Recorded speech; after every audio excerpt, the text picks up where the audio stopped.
Welcome, everybody, to the Maxine Greene's National Consortium seminar series, the first in our series of 4 seminars that we have developed as an idea to bring together the folks around the country who are working to with inspiration and influence from Maxine, so that we can come together and share ideas and hear what each other are doing. Today, we are starting with what we're calling Sowing the Seeds of Practice with our 3 speakers today, who we will introduce you to in a moment. But mainly it's to gather you together and set our course for the first seminar in this series. So Carole, can you introduce our friends? Okay, I will do that. I will happily do that. So first up, Seungho Moon is professor of curriculum studies in the teaching and learning program of Loyola University, Chicago. He's also co-director of the MED and the EDD program in curriculum, culture, and communities. He's published more than 40 peer-reviewed papers and articles and 3 academic books on art-based approaches to diversity and transnational curriculum. His recent book, The Flows of Transnationalism, Questioning Identities and Reimagining Curriculum, received an Outstanding Book Award from the Society of Professors of Education. Sebastian Ruth. Sebastian is a musician, educator, organizer whose work explores roles for music making in society. Sebastian is founder and artistic director of Community Music Works, CMW, an organization that connects performing musicians and young people in a diverse array of education programs, chamber music programs, chamber music concerts, youth social justice and leadership programs, and community development efforts.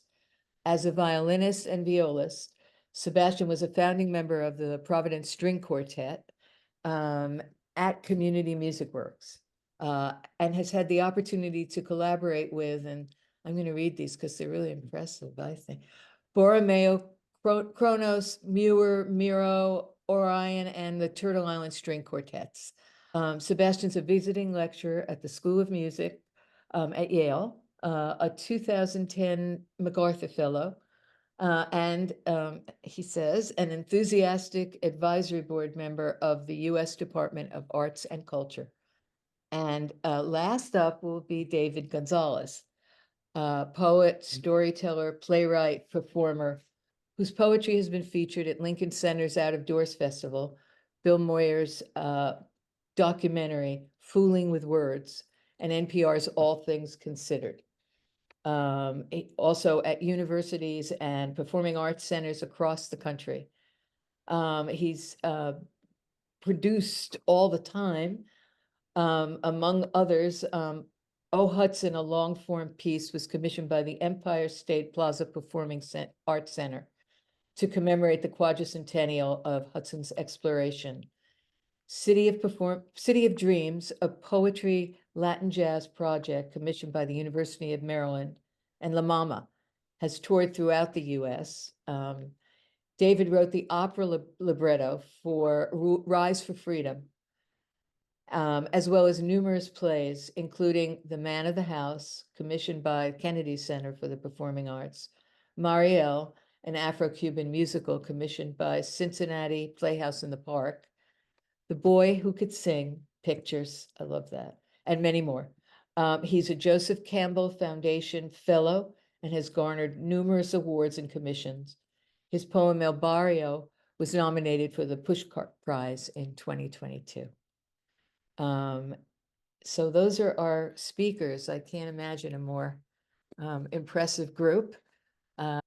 We have a quote we want to share too. Oh, yes. These presenters to introduce their work inspired by Maxine. Notably, they review and revisit their professional practices anchored in Maxine's words from Text and Margins, chapter in Releasing the Imagination. Such openness requires us to be in a continuing quest of ourselves, even as it requires that we do what we can to enable as many people as possible to crack the codes that prevent so many of them from engaging with works of art.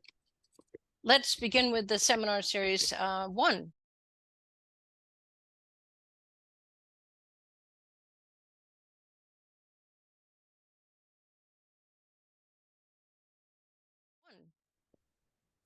Well, thank you again for inviting me to be part of this group, Holly and Carole.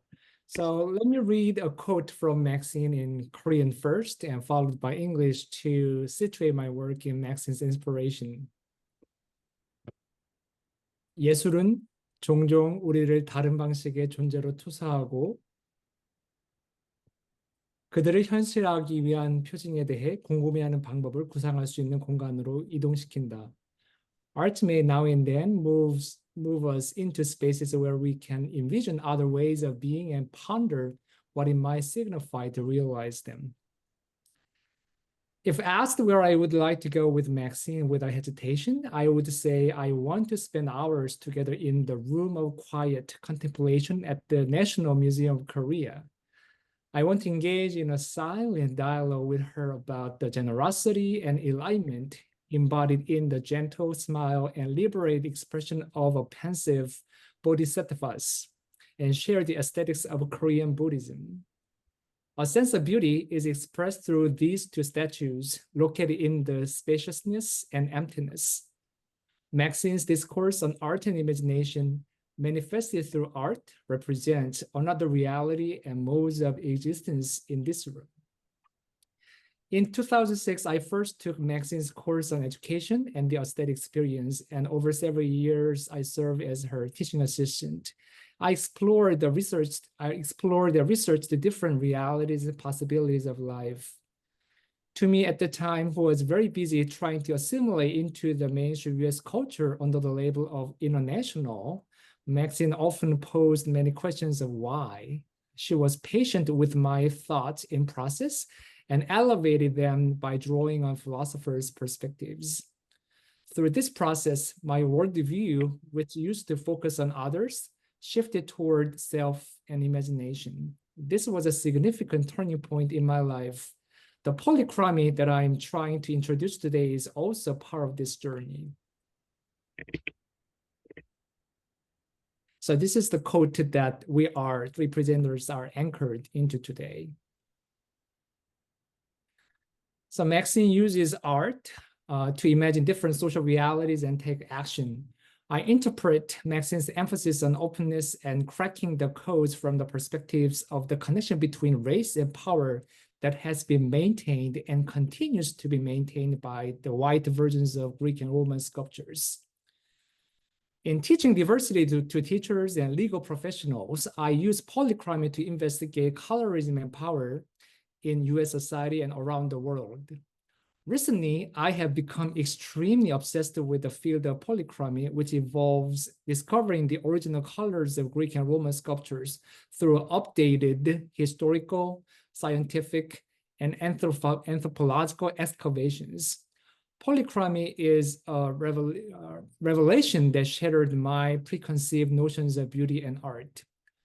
Unlike common perception of white Greek and Roman sculptures in the museum galleries, including those in South Korea, the original sculptures were fully colored. These colors were both intentionally and unintentionally washed out.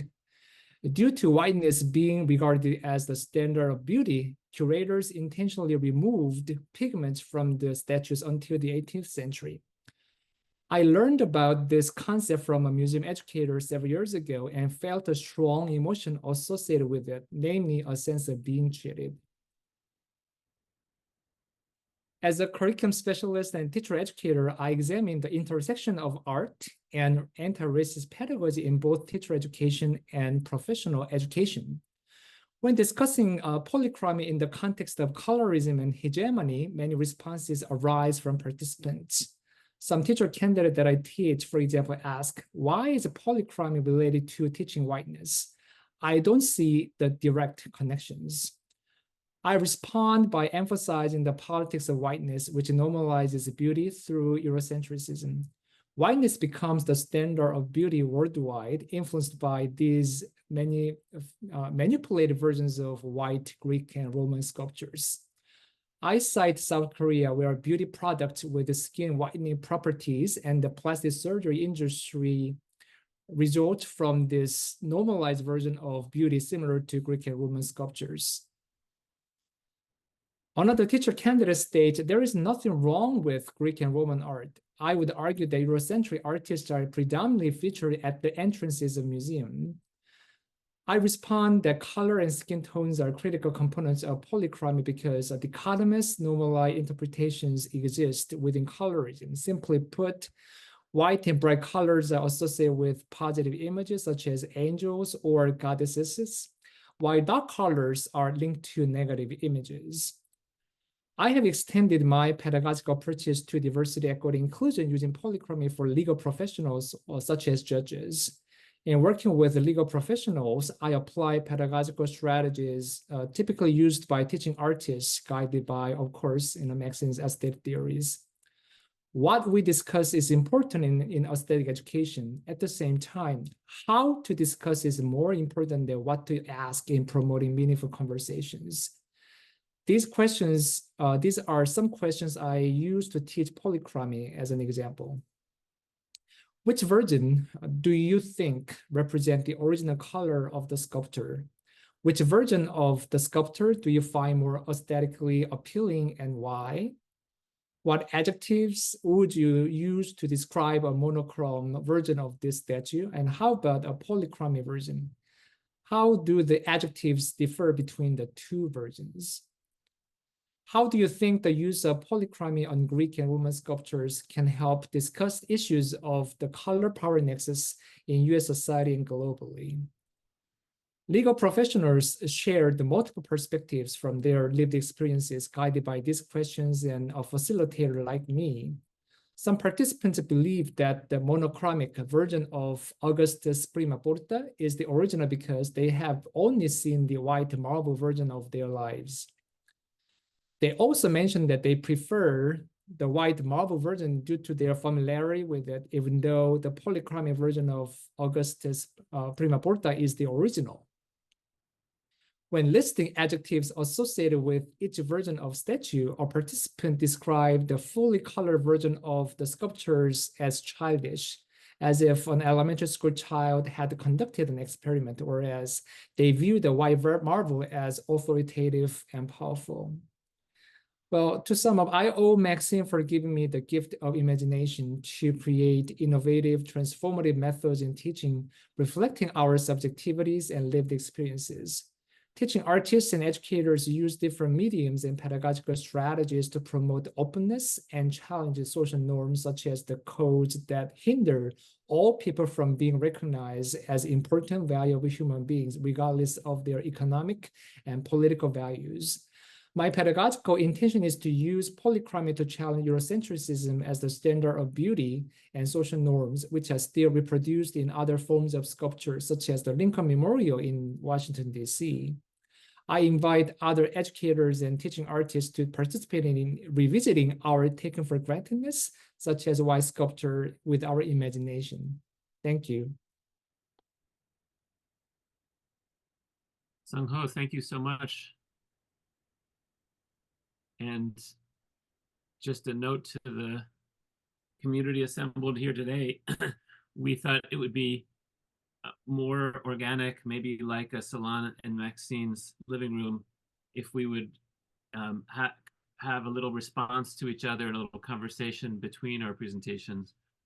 So I will just offer a couple of observations, and maybe David, you want to do the same, but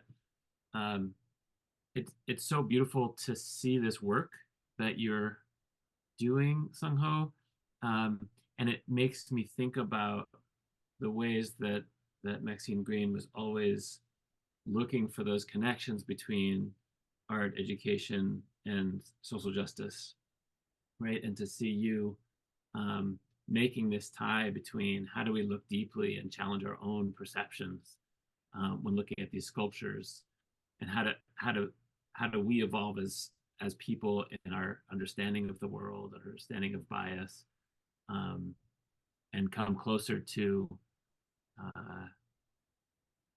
a new vision of justice by doing that. I think it's just such a beautiful project.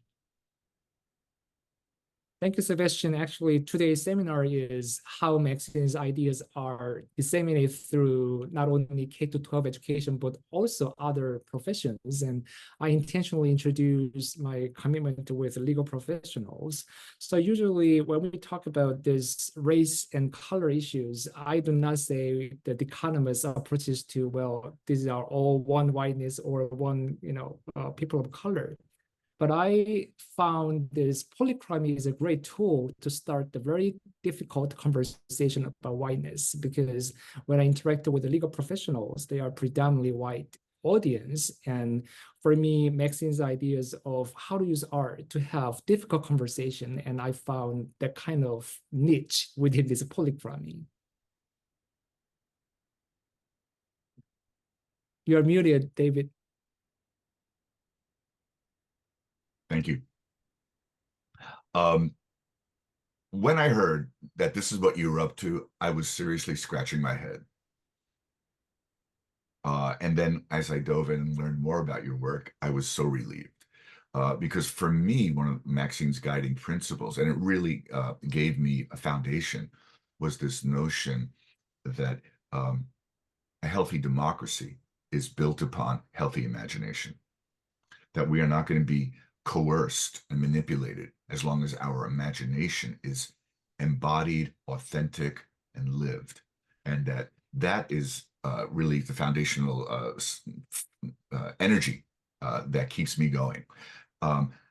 Your work directly with judges and other folks in the legal profession, that's the crux of the furnace where the rubber meets the road in democracy. How laws are enacted, created, and realized, and to have folks at that critical inflection point have experiences like this where are questioning presumptions. I think this is the kind of thing that Maxine is doing a little jig in heaven over, because to me, that was a foundational point, that through our questioning and our inquiry, we're not going to be coerced and shoved down a pipe. We're going to ask questions. And so thank you, David. So actually the gift that Maxine gave us is how to raise questions, right? Because Maxine is not that much interested in finding the right answer, but how we can generate inquiry questions and lots of questions for us to think and imagine different ways. So for working with legal professionals, there is a high desire how to transform their educational practices. For example, in DEI training, there are lots of didactic approaches saying like some people are invited, experts are invited to give speech. But at the end, that kind of approach does not work much because it's a blaming method of certain group of people. So Maxine opens the door for us how we can use our imagination pedagogically to welcome people in a very uncomfortable space, but not a threatening manner. So I thought that this is a powerful message that how we can adopt Maxine's spirit into our practices. So actually, to move to Sebastian's work, I was pondering your passion for community music works. So classical music and instruments are often limited to a certain group of people, yet CMW breaks barriers and invites students and families, particularly those from underrepresented communities, to appreciate and perform art. So I know of your work from you are invited to Maxine's living room to perform, with your students, and actually, Maxine's ideas of the arts offer opportunities for perspective, for perceiving alternative ways of transcending and of being in the world, for refusing the automatism that overwhelms choice. So I wonder, Sebastian, can you share some of the examples of how community music works operate and how you can connect it with Maxine's spirit into your practices? Great. Thank you for that segue. Let me pull a quote up and give me a second to get this right. So I'll share briefly. I'll share briefly my introduction to Maxine Greene. I was an undergrad at Brown University in 1995, and I went to a coalition of essential schools fall forum in New York, and Maxine was speaking, and I randomly chose this session and sat down and was completely floored, as I know many were listening to her speak. But in particular, I was wrestling with a question of like, how could I be a musician? I'm a violinist, a violist, and be equally devoted to education, social justice, and music, when there's so much about the classical music space or spaces that have been exclusionary and struggled with issues of kind of a elitism. So listening to Maxine make these connections between imagination, the arts, and social change was such a like oasis, you know. And later that year, she published Releasing the Imagination. And this quote from Texts and Margins felt like a call to action.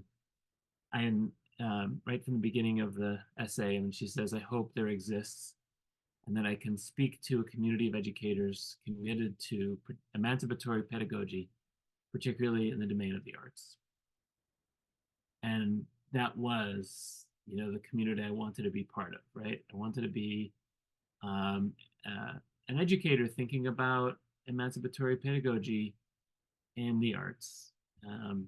And I went on to start an organization very much guided by Maxine's ideas and also by Maxine herself. Like you mentioned, Seungho, many opportunities to be in her living room, sometimes with colleagues, performing and talking about our work, learning from her, and also had many opportunities to invite her to Providence to speak and kind of advise us on the ground here. There's this kind of points to the idea that you were just sharing, David, later in the same essay. This feels like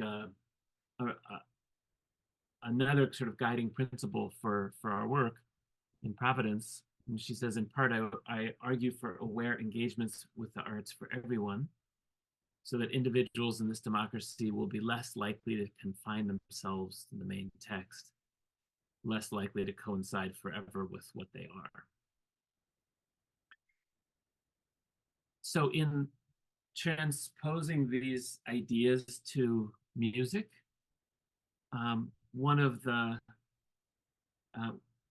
through lines of our work over the years, and Community Music Works is just finishing 27 years, so this has been going on for a while, but one of the through lines has been, how do we think about the text, the repertoire, how we can get ourselves as professional musicians and young people rooted in the practice and the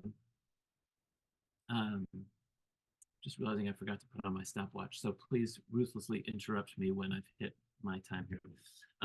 But how we can get young people to be rooted in an idea of musical fluency, so that musical ability can bring you into many different musics, right?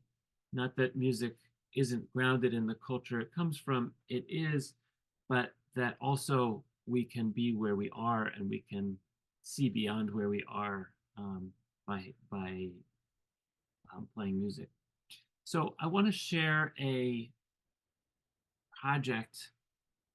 I'll set it up and then play a short video that we did in Providence a number of years ago that I hope kind of illustrates this kind of commitment. But More than half of the young people we work with come from Latin American backgrounds, and salsa is a kind of home musical culture. We had an opportunity to work with Johnny Gandelsman, wonderful violinist, and commission with him a piece of music based in salsa music, written for our students and our professional musicians to play together with the guest salsa band and guest violin soloist, with the composer playing keyboard as the kind of band leader, conductor. We performed the premiere of this piece in a community center gym.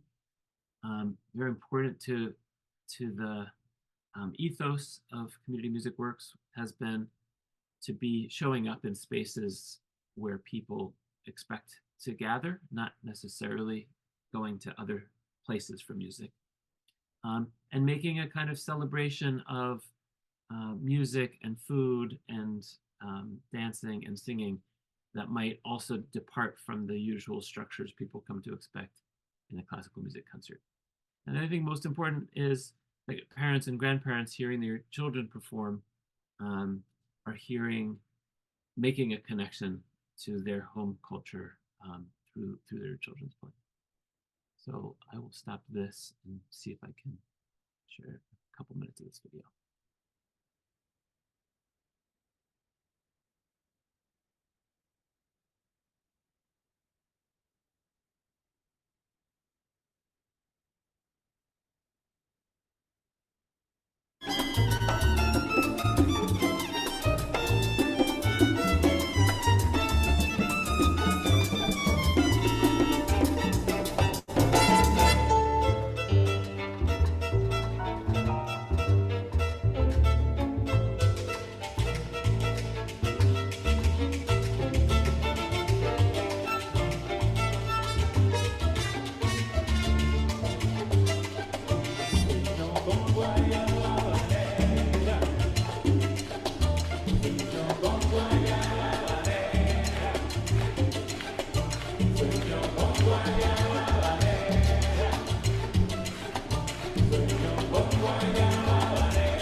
All right, so I'll just close by referencing our theme quote of the day that Holly shared in the beginning. When Maxine Greene said, such openness requires us to be in a continuing quest of ourselves, even as it requires that we do what we can to enable as many people as possible to crack the codes that prevent so many from engaging with works of art. This video I'm feeling like is all about like cracking codes, right? Like looking in between the structures that that usually define genre and performance tradition, and allow people to enter into an experience together. Bravo. Well, thank you, Sebastian. Yeah, thank you, thank you, Sebastian, for sharing this wonderful, video clip. And you mentioned the musical fluency, and while looking at this video clip, I was thinking about cultural fluency that encompasses this open-mindedness, and Maxine always highlights this open-endedness and open-mindedness as part of imagination. So for me, linguistic challenging barriers are always in my mind, and during my time with Maxine, she taught me the importance of speaking with the heart, because we are living in a society that we have to use kind of words or expressions. And if you don't have a kind of a foreign tongue, you cannot be part of the community. But I owe to Maxine, she opens the door that, we can communicate by speaking with heart and speaking with our empathy. So yesterday, in preparing for today's presentation, my daughter, she's a kindergartner, and she mentions that, well, my brain is made of a heart. So she's a very empathetic kid. And she also mentioned that your name is written on my brain. So my daughter's imagination that gives me the idea of, well, how can 6 years old can release her imagination? I did not teach her about this science of brain, heart, but how we can sustain this kind of spirit through musical fluency as well as cultural fluency, so that we can communicate with heart rather than political communication or some of the barriers that we have to break. So thank you so much, Sebastian, for sharing this great video clip and all of your great work. Well done, Sebastian.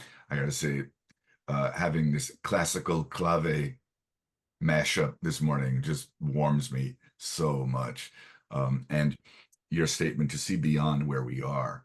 And it's not the thought of diversity, it's the experience. We move into a space where we're challenged to open, because I'm done a lot of have a lot of experience in salsa music, and the violinist was playing this really gnarly, angular, chromatic phrasing over that. But it was in the context of all this joy and flow and acceptance and communal experience that, I'm really attuned to this kind of thing. So I was able to identify that mashup in a way, but I'm just wondering, it just becomes a new experience. It isn't these two things coming together. It's this new thing.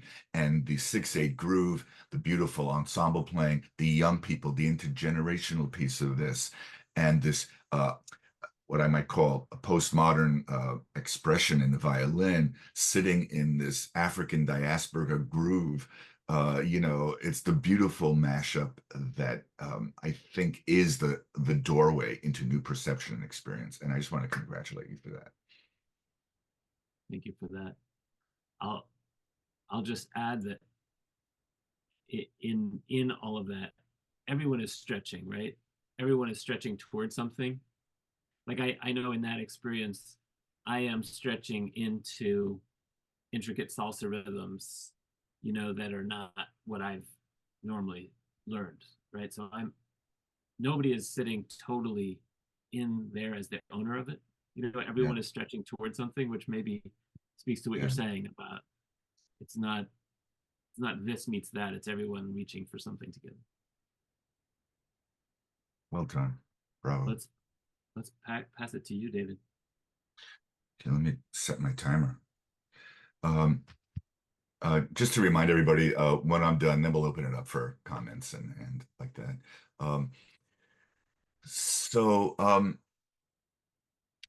I was benighted by Maxine.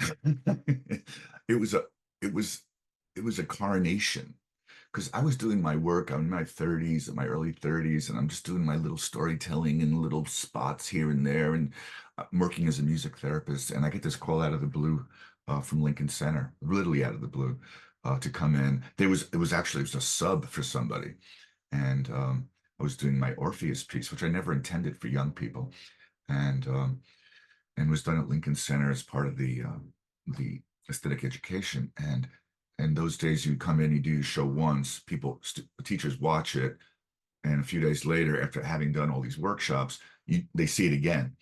And so I think it was 2 days later, I come back in, and there's this big sign in the lobby of Juilliard, Maxine Greene says, I mean, I'm paraphrasing here, David Gonzalez is a badass. Basically, the words were different, but the sentiment was like, and I was like, what? And then I had to get up to the studio, and I wait for the elevator, and the doors open, and it's packed, and it's all these teachers and students studying to be teachers. And in the middle of that elevator was Maxine, and she goes, and there he is. And when I say it was a coronation, it meant for me, I never identified with the significance of my work.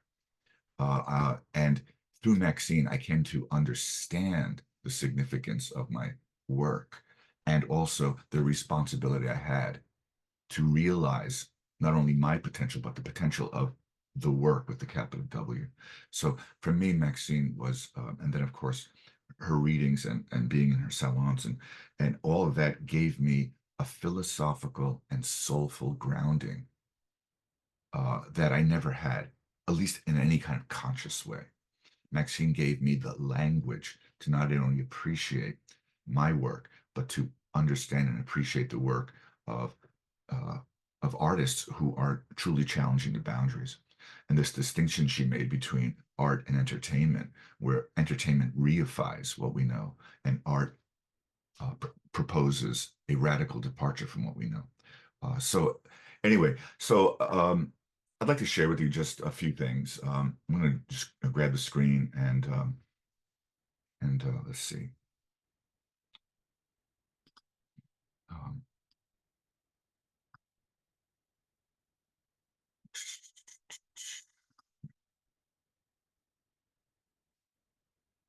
So what I've done is I've picked a few quotes and then assigned them to different of my projects. And I'm just going to swing through quickly. This one I love. A metaphor, however you define it, is what it does. I love that. A metaphor, however you define it, is what it does. And what it does most remarkably is to reorient consciousness, to make us think differerly, to give us an unexpected perspective on what's around. And I've also been very influenced by Joseph Campbell and his notion that myths must be reinvigorated by contemporary knowledge. Myths must be reinvigorated by contemporary knowledge. And so I've been fascinated with the cosmos, like we all are. And for the past number of years, I've been working on a project called The Effects of Gravity. It's a collaboration with an astrophysicist, a remarkable composer, and myself as a poet. And my challenge here is to write poetry and perform poetry that connects us to the unanswerable mysteries of the universe, while at the same time acknowledging the data we have. So here's just a section from The Effects of Gravity. We code the laws of physics and chemistry into a computer program. In this simulation, that cloud is 2.5 light years, just 15 trillion miles wide. Where do stories like this begin?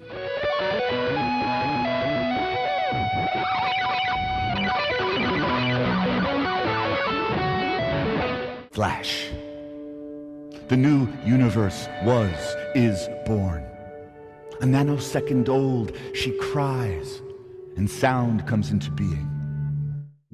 But we have transformed an example of how text, language, and science are coming together. And we've been presenting this show now. And to me, finding metaphorical language to unify or to connect the human sense of curiosity, human spirit to the data that Luke brings to, and the imagery that was coming from, that expands the story. And the metaphor of the starry night and the stars that are floating within our own consciousness, those kinds of things really excite me, where the metaphor is the work that it does. So we've been presenting this, and people are coming away with experiences of wonder and awe, as well as sort of the aesthetic movement of emotion and this information that's coming through in this complex, multifaceted thing.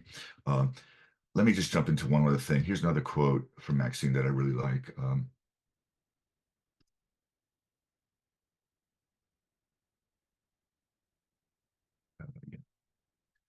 I want to talk a little bit about the swelling movement. I love that. The swelling movement, like a rising wave in connection with acts of the imagination. I want to convince you that acts like these can enhance understanding as they open us to authentic visions of possibility, our possibility. I love this language, swelling movement. I want to convince you, it's just great. So in that regard, here's a clip from a different piece, The Frog Bride, which actually Maxine got to see at Lincoln Center. And this was the paintings of Kandinsky, the music of Prokofiev, and a Russian fairy tale. But again, takes the dance floor with power and with grace. A much younger me. And then Elena waves her left arm, and from out of her left sleeve come 27 white birds. And then she waves her right arm, and from it comes a burst of colors. All the birds fly, and the colors brilliantly fill the room with light.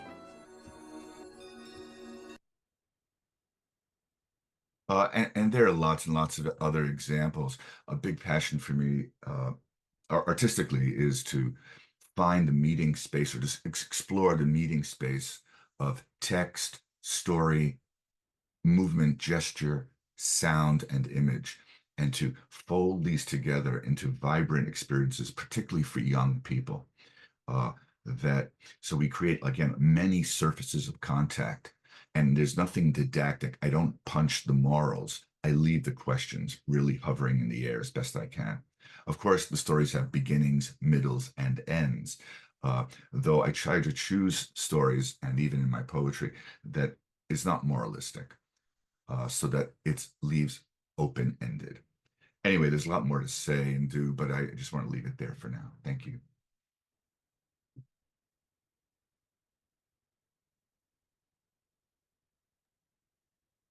Oh, wow.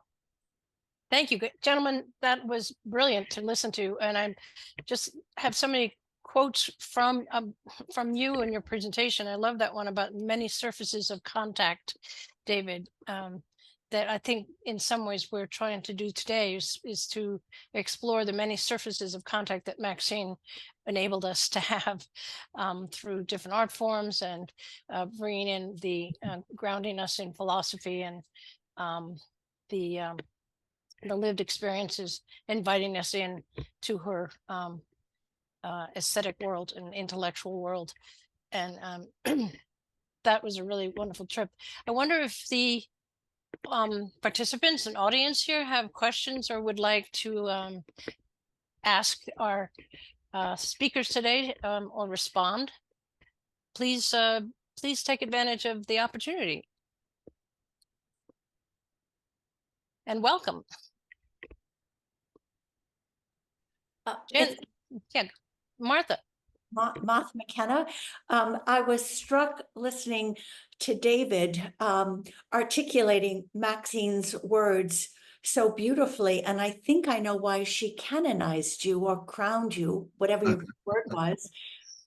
Because if you think of Maxine, I keep hearing Maxine in my head, and her speech was not at all the dramatic speech. She was very kind of, she was very straightforward in her speaking. And I can imagine when she heard her words recreated by you in your dramatic way, she would be pleased. So thank you for articulating her once again in a very beautiful way. All three of you.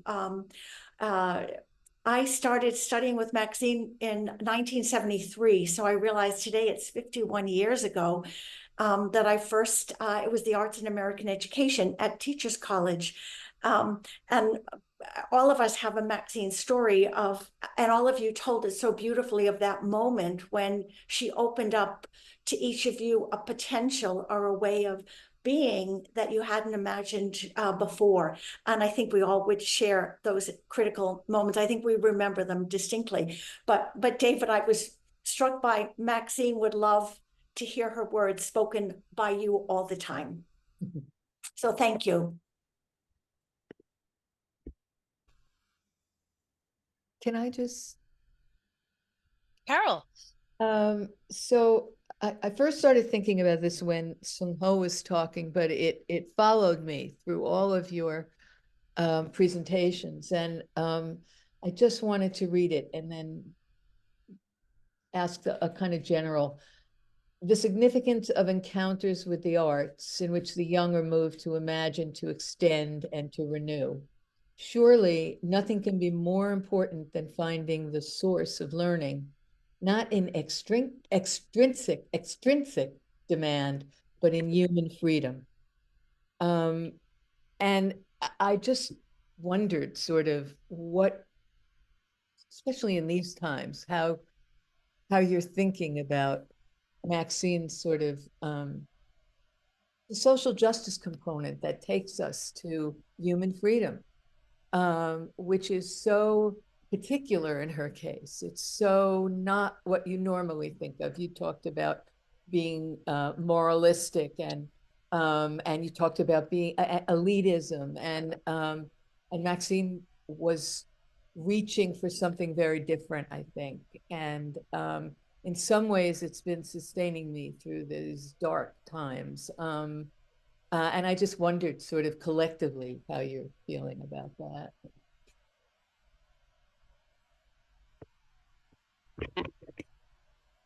It's not lost on me that Maxine volunteered for the Spanish Civil War, and that very, very harsh conflict and her, engagement with it as a young woman, and I'm thinking about the hard times we've gone through nationally, personally, and what we're in right now. And there was always a sense from her to me that not only can we, but we must pursue this channel of inquiry and the releasing of the imagination as a force, as an energy, as a force against this kind of oppression. So that gives me solace. One of the things that I found incredibly inspiring was sitting with Maxine in the early 2000s, and she said, well, I have to really rethink this idea of imagination, because it took a great active imagination to think of using an airplane to fly into a skyscraper. So it doesn't stop at the value of imagination itself. We have to think about what has to accompany it. And the thing that was so inspiring to me about that was she, speaking of badass, she was such a badass. She could just hang back and say, I've done it all. But instead she's like going back and saying, we're not finished yet. Like, I haven't articulated everything yet. It's still a quest for how to articulate these ideas. And that unfinishedness, which she lived and breathed, was what was so inspiring. Like, we're not landing at the answers here, right? Yeah. And to your point, Seungho, like, we don't have a lecture on the correct way that we're going to achieve justice. We work in inquiry, we work in further self-discovery, we work in challenging our previous ideas to come to yet better ideas of what justice means. Well, Carole, thanks for raising a very important question of social justice and human freedom.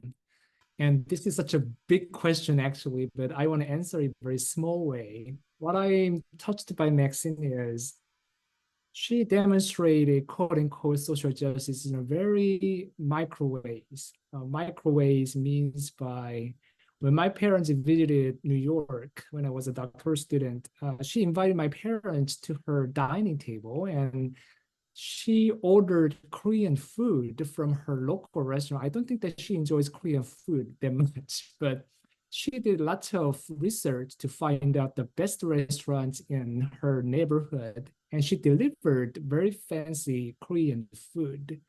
So the way that Maxine shows us some lessons is how we can change the world from a very small thing. We are talking about very big things of transformation, imagination. But I want to highlight, I'm very impressed by very little things in my life and how we can accumulate the kind of teeny tiny things for bigger transformations. I want to share my episode with Maxine that, she did great things of writing books, doing lots of lectures, but I believe that most of her friends are touched by very little and small moments of these encounters. Yes, because she embodied, she is the embodiment of embodiment. She really, it's an amazing thing that she did. Thank you all. That was really good. Amanda.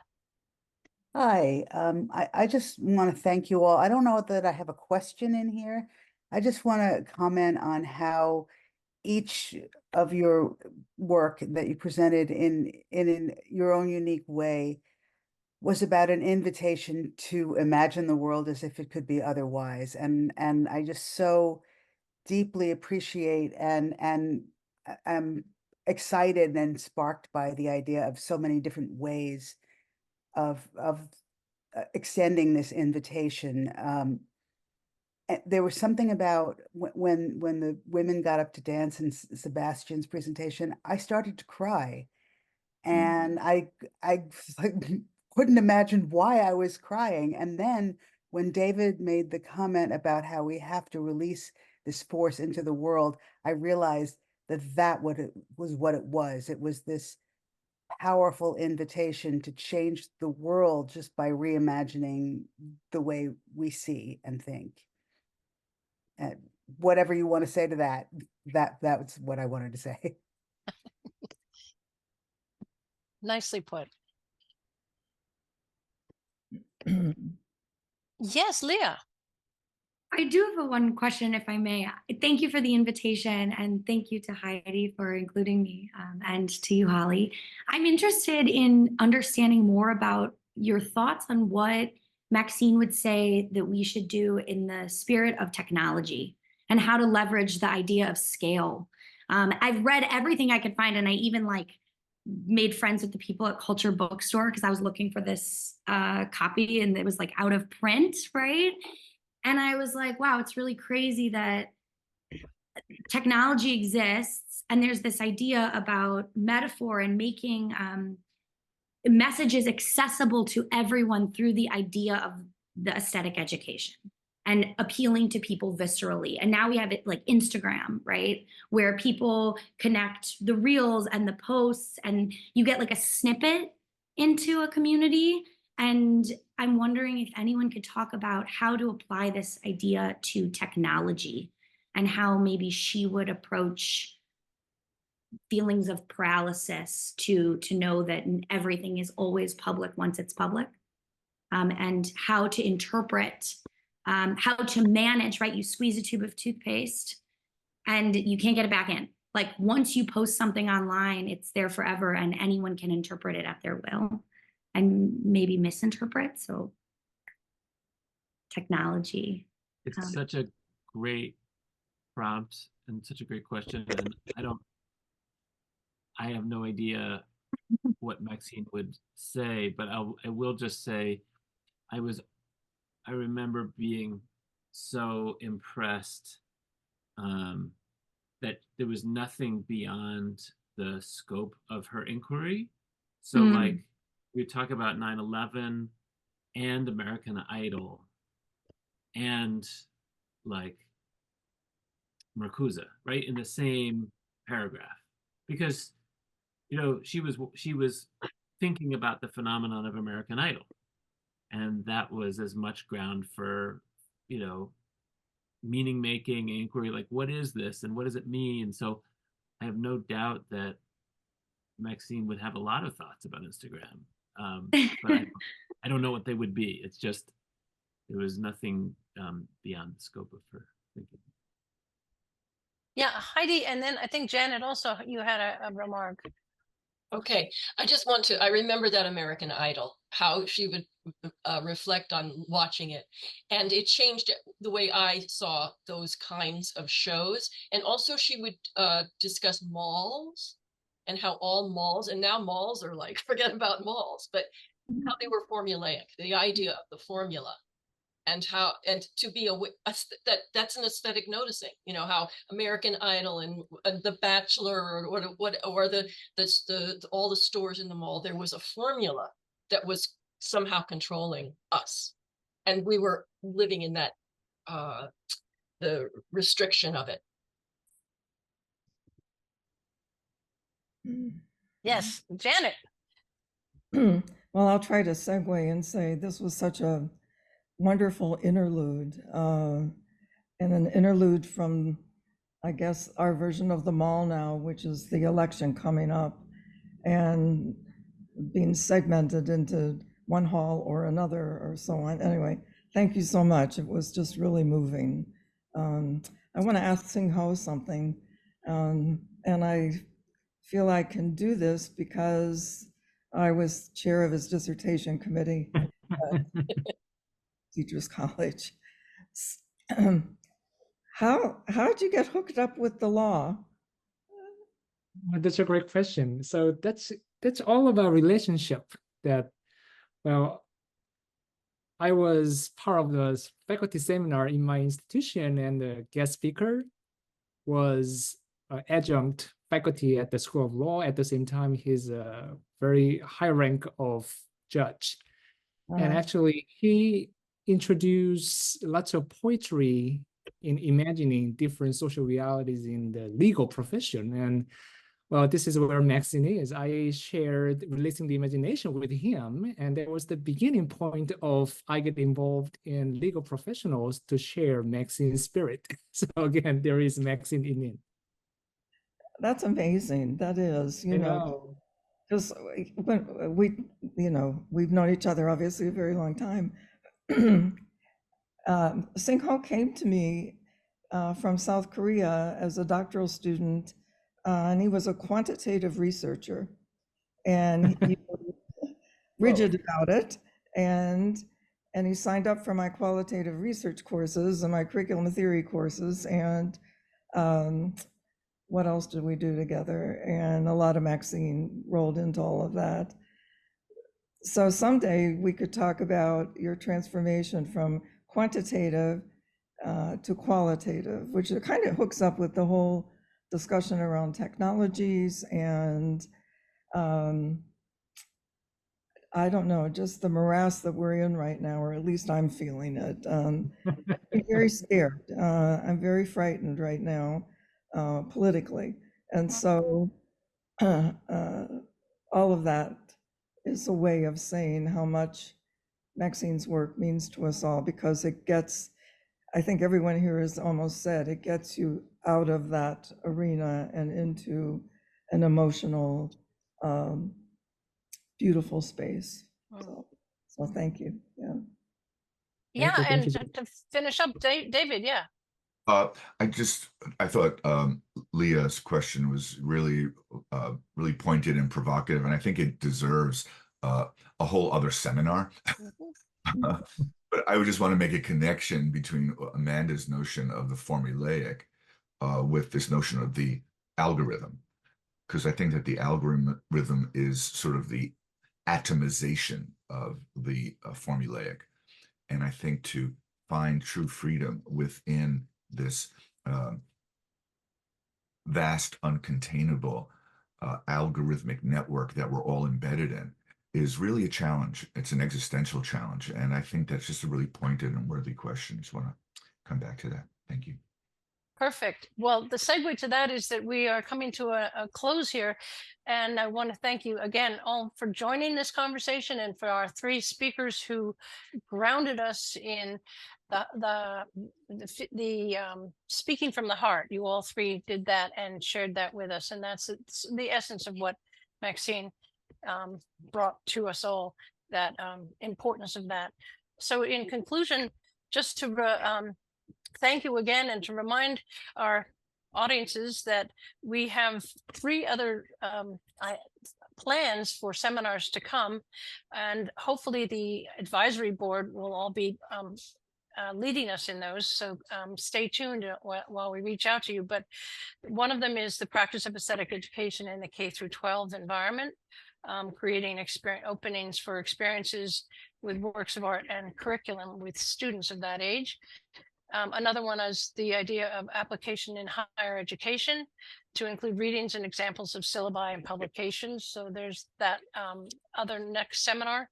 And the third one we were thinking of was actually what we really were largely doing today already, was social imagination according to Maxine and its relationship to aesthetic education. So I think we've already started that conversation, but clearly to David's point, it seems like one of these or another one of these seminars should absolutely be related to aesthetic education and technology.